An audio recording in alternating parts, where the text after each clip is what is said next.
Let me just go give the vulture some water because he spilled it everywhere. Okay.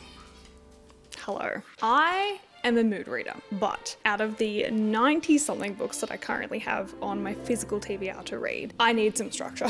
Really just to overcome the immense amount of decision paralysis that I get every time I finish a book and then need to pick a new one to read. And then also just to provide some semblance of external motivation. If I have a list, usually I can make my way through a list, and a list of 90 is far too many to try to make my way through. And also so that I have some motivation to not just doom scroll, because I don't enjoy doing that. I enjoy reading. I don't enjoy doom scrolling. So this here, you're going to help me have some level of accountability for my reading. So welcome to my reinstating of the seasonal TBRs. Here in the Southern Hemisphere, it's winter, and so we have our winter reading list for today. I will say in the past, these TBRs have been somewhat superlative just because, again, mood reader. But the last couple of months I've been operating on low power mode, and really having a more structured list is probably going to be so much easier for my brain to cope with. So without further ado, here are the books that I'm hoping to try to get to in winter, just to give me some guidance, some structure. First up, I have A Psalm for the Wild Built and A Prayer for the Crown Shy by Becky Chambers. This is a wholesome, cozy story following a tea monk named Dex, who really just wants a change of scenery in their life, and so they head out into the wilds. However, their journey is somewhat disrupted when they run into a robot in the wilds named Mosscap. Mosscap is really just trying to answer the question of what do humans want? I have already read these before, but these are essentially like a study on friendship and purpose and just human existence in and of itself, and it puts into words some of my deepest, innermost thoughts in really just the most beautiful way. If you haven't read it yet, you really should. They are essentially at the top of my favorite books of all time. My purpose of wanting to reread these is just to really build the reading momentum. I'm trying to be preventative. I'm someone who will get into and out of reading at the extreme levels. I will either read a lot, which is where I am right now, or I will read nothing, and there is no in between. This is my remedy for not falling into slumps and not going completely off the other end when I'm feeling burnt out by all the new stories. We're being preventative, we're being proactive. I then would love to get to The Assassin's Apprentice and really just the rest of this trilogy by Robin Hobb. I only have the first one physically, but that doesn't matter because I'm going to listen to them. One of my goals this year is to start reading the Robin Hobb backlog of books. It has been on my list of books to read for much longer than I would like to admit, and this is just the start of that. This trilogy follows Fitz, who's grown up on the streets. He's taken into the royal household to train and build his skills because he is someone who can communicate with animals, and he is being trained to be an assassin. That's literally all I know. I just know that Robin Hobb is wildly loved and known as one of the classics, one of the best fantasy writers. Her books constantly also make it into all of the lists of top fantasy worlds and top fantasy series that people make. Jared has also started reading this. Jared, my partner, boy doesn't usually like to read. He has said that Fitz is his second most favorite character, next to only Kvothe, who is number one, and that is high praise coming from him. I have a hard time getting him to stop comparing everything to The Name of the Wind. That tells me that this is quality, this is good. I have no delusions that I will get through the entire backlog of Robin Hobb this year, so I'm hoping to just start with this trilogy for this season, and we'll see where we end up. Next is Emily Wilde's Map of the Other Lands by Heather Fawcett. Last year I read through Emily Wilde's Encyclopedia of Fairies, which is the first one in this series. I initially actually didn't love it. I really struggled to get through the start of it, but it really picked up at the end. I fell into it, and it took a lot less brain power towards the end. The start was very dense for my brain at the time. Naturally, I had to pick up the second one. In the first book, we follow Emily Wilde, who goes to a frozen town. She's there to study the local fae, the local fairies, to try to finish up her encyclopedia that she has written over the last many years. Accompanying her on the trip is essentially her rival, Bamblebee. He is a bit of a thorn in her side, and she also is accompanied by her dog. Which, please tell me that this woman on TikTok is not just the embodiment of Emily Wilde and her dog. Changed my mind, but I will not be told otherwise. The second one, from what I know, follows Emily as she is finished her encyclopedia and is now moving on to develop a map of the fairies across the world. She is exploring also the hidden fairy doors and fairy holes, and also the legends and secrets maybe of the royal fairy families, perhaps. My hope is that the vibes of this are going to be much the same as they were at the end of the first book, but I'm hopeful. I'm optimistic, but cautiously. My hope is that it doesn't take too much brain power. One that I know isn't going to take too much brain power is Check and Mate by Ali Hazelwood. This is Ali Hazelwood's first young adult novel. I'm sure you've seen and heard of her. She has all of the adult romance books about women in STEM. This one is a young adult romance that is centered around chess, obviously, which is a really interesting hobby to put into a contemporary romance, but I'm here for it. I'm here for the diversity. In this, apparently we follow our two characters, Mallory and Nolan, and from like what I'm going to assume from Ali Hazelwood, they are rivals in the chess world. From what I know and what I read about the synopsis is that they actually face off at the start of the book potentially, and Mallory beats Nolan, which is really surprising because he's like the top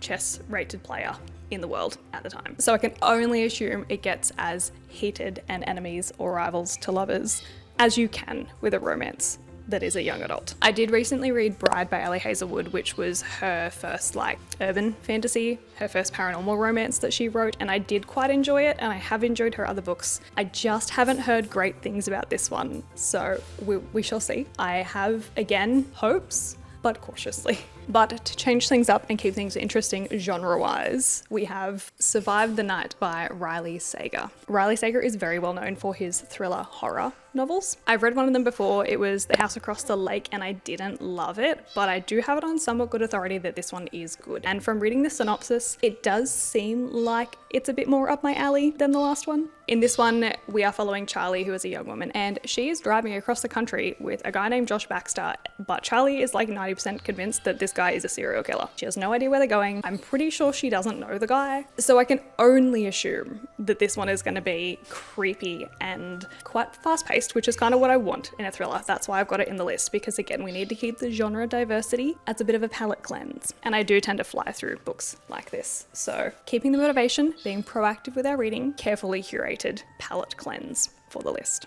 Going back to my usual roots, we have up next The Frugal Wizard's Handbook for Surviving Medieval England by Brandon Sanderson. I've been on a bit of a Brandon Sanderson kick lately. I just finished reading the Mistborn series. I've started reading the Wax and Wayne quadrilogy in the Mistborn series. I read Tress of the Emerald Sea last year. It was one of my favorite books of the year. And so I have some high hopes for this secret project that he has also written. Apparently the Frugal Wizard's Guide starts with our wizard who has woken up in medieval England, presumably with amnesia. He's got no memories of who he is, why he is where he is, any of that sort of stuff. So he then has to go on a journey to recover his memories, make alliances with people, and what he was hoping would be his guide was his copy of The Frugal Wizard's Guide to Surviving Medieval England has exploded, so he only has fragments of it left. And so hopefully that's enough to get him through. It sounds delightfully chaotic and whimsical. Again, I have quite high hopes because I do really enjoy Brandon Sanderson's writing. We are quite compatible and we love a Brandon Sanderson secret project. Continuing on the Brandon Sanderson party, I've also included Starsight, which is the second book in his Cytoverse series. The rest of his books are actually set all in the same world. So you've got the Cosmere, which is like Mistborn and the Way of Kings and all the secret projects, but Starsight and Skyward, the first one, are set in the Cytoverse, which is like his sci-fi realm. Starsight is the sequel to Skyward. In the first one, we're following Spencer, who enters essentially a flight academy to join the local defense force against the Krell, who are invading from above. Her dad used to be in this army defense force, however he deserted, and so she's also been labeled as a deserter. In the first one, we're following her story as she learns to fly the ships, but at the end we kind of find out that the world isn't exactly as Spencer had believed or had been taught that it was. And so in the second one, I can only assume that we are further exploring all of the things about the world that are actually true, and also maybe exploring a bit more about like what's outside of her world and what's outside of her colony. Perhaps. I hope. I did start this last year, but much like the first one, I started it and then did not get far into it before I just fell off. So I'm hoping that my second go at reading it is all it takes to finish it off. Switching genres once again, we have What You Are Looking For Is in the Library by Michiko Aoyama and translated by Alison Watts. This was a cover purchase and I am not unhappy about it. This is a magical realism book and it is set in Tokyo in a library. However, the librarian in this library has the ability to see people's souls, which means that she can give you the most hyper-specific recommendations about books that you need or books that you want. It's giving Before the Coffee Gets Cold vibes, but instead of being set in a cafe, it's set in a library, which just is everything that I'm here for. The synopsis online does say that this is the perfect book for anyone who has ever found themselves at an impasse in their life and in need of a little inspiration, which I feel on a soul deep level. I'm genuinely quite excited to get this one. I do tend to really enjoy Japanese translated fiction, so what better time than the cozy winter to read about a library that is magical. Speaking of magic, the next hopeful is Divine Rivals by Rebecca Ross. I have had this audiobook on hold at the library for 3 months and it came in yesterday. I have 22 days to read it. I'm excited. This is a very, very hyped TikTok, dark academia, fantasy type book, I'm pretty sure, romantasy, if we're lumping it in that genre. Our main characters are Winnow, who I think is a journalist. She is the glue that's trying to hold her family together. And then also Roman, who I assume is her rival journalist who works at the same place as her. I really should have guessed that this was like an enemies to lovers, given that the title is literally Divine Rivals. If I read the synopsis correctly, I believe that Winnow is sending letters to her brother who's on the front line at the war, and she's sending them under a magical door, but they're not going to him, they're actually going to Roman, and then he sends letters back to her. I do wonder if this is like a secret enemies to lovers, like I didn't know that I was writing letters to you even though you're my enemy situation. I do tend to love those, so if that is the case, that is good. But like I said, if I like it, I might try to get the second one from the library, but I mean, we're stuck at the mercy of the holds gods. And if that is the case, then it may be another 3 months. It may be spring by the time I get to it. The last of the physical books that I have in front of me is Eva Evergreen, Semi-Magical Witch by Julie Abe. This is a book that's been in my TBR videos for a very long time and I still have not yet. Before I was so rudely interrupted by my receiver dying, I was saying how this book has been sitting on my TBR for longer than I care to admit. Ava Evergreen is a middle grade fantasy. It's following Ava Evergreen, obviously. She is a 12-year-old witch who is trying to prove that her magical skills are worthy or that they are powerful enough before she turns 13, otherwise she will actually lose her powers. I think she sets up a store that's like a magical repair store, which is amazing in and of itself, to try to prove that her skills are worthy. But with every middle grade, as they are usually, they've got to step up and save the world at some point. I typically don't like middle grades all that much, but this one seems to be in that real cozy fantasy realm. So if I'm going into it with a cozy fantasy like lens or vibe, we could have a good time. Also, it is so aesthetically pleasing. Like, that cover is beautiful. The remaining books I don't have with me, but Iron Flame needs no other explanation. Jared and I are listening, and I'm re-listening to the dramatized adaptations, and then also When the Moon Hatched, which is a book that people have been telling me to read so aggressively. Even my mum is like, you need to read this book. The last time that happened, it was Fourth Wing, and we all know how that turned out. I know literally nothing about this book aside from the fact that it's a romantasy, and I'm going to assume it's an enemies to lovers because that's usually how these things go. And when I went to read the synopsis for this, I was that meme of that girl who just can't understand anything. And it says, the creators did not expect their beloved dragons to sail skyward upon their end, to curl into balls just beyond gravity's grip, littering the sky with the tombstones with moons. Oh, I didn't know this was about dragons. Okay, that's exciting. This is good. This is a bit that I read that I was like, what is this? As a valued elding blade of the rebellion group Fjör Da'ath, Rave's job is to kill, to complete orders and never get caught. When a renowned bounty hunter is employed by the crown to capture a member of Ath, Rave's world is turned upside down, blood spills, hearts break, and Rave finds herself at the mercy of the guild nobles, a group of jewel-bearded elementals who intend to turn her into a political statement. Only death will set her free.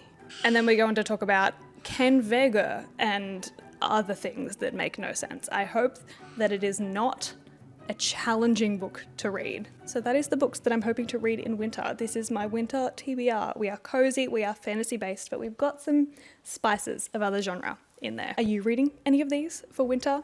Do you have any other books that I should read as well? I haven't asked for recommendations in a while, and I think that I'm sorely needing them. Not that I need to expand the books that I have that I haven't read yet. Doesn't mean that I'm not going to. Help take the decision paralysis away from me. But thank you guys so much for watching. I hope you enjoyed. I hope you're having a fantastic day or night or whatever time it is where you are in the world. And like actually this week, hopefully I'll see you next week. Unlike the tomfoolery that happened last week when that didn't happen. Okay, goodbye.